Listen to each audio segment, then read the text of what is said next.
Nimeweza kusogezea aina 5 ya mashabiki wa Simba wanaoifanya Simba kuwa timu kubwa katika nchi ya Tanzania.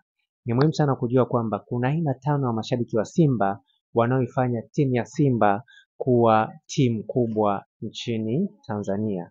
Aina ya kwanza ni shabiki ambaye anatoa pesa kwa ajili ya timu kuweza kupiga hatua katika swala la maendeleo ya kuwalipa wachezaji au kuisaidia klabu katika masuala mbalimbali. Hii ni mojawapo ya aina ya shabiki ambaye wako nao au ni aina ya mashabiki ambao wapo katika timu ya Simba. Na pia aina ya pili ni mashabiki kulialia. Hii ni mojawapo ya aina ya mashabiki wa Simba ambao wao wakifungwa wanalia, wao wakifunga wanalia. Hii ni mojawapo ya aina ya mashabiki ambao Simba wako nao. Na pia aina ya tatu ni shabiki ambaye yupo tayari kuwabeba wachezaji au viongozi wa Simba kutokana na matokeo mazuri ambayo wanayapata.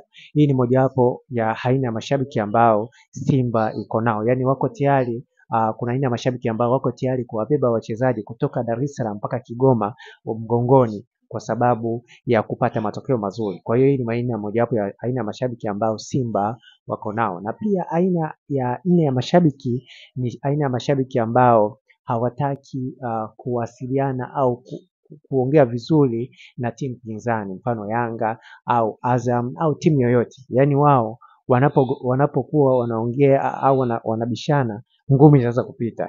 Hii ni mojawapo ya aina ya mashabiki wa Simba ambao wapo nao. Na pia aina nyingine ya 5 ya aina ya mashabiki ni mashabiki ambao mchezaji au shabiki wa Simba anapopata changamoto wako tayari kutoa msaada. Hii pia ni mojawapo ya aina ya mashabiki ambao Simba yuko nao. Kwa hiyo ni muhimu sana kujua kwamba hii ndio aina 5 ya mashabiki ambao Simba yuko nao. Na tunafahamu kabisa kwamba timu ya Simba ni timu ambayo ina mashabiki wengi na pia ina mashabiki ambao wako tayari kuona timu inapiga hatua na pia wako tayari kutoa kitu mfukoni kuweza kuifanya timu uweze kupiga hatua. Kama ni shabiki wa Simba hakikisha unanifollow, na pia kama ni shabiki wa timu ya Yanga au Azam nifollow uweze kufahamu mambo mbalimbali kutokana na timu za Simba na Yanga pamoja na Azam pamoja na zile ambazo zinashiriki katika ligi ya NBC. Asante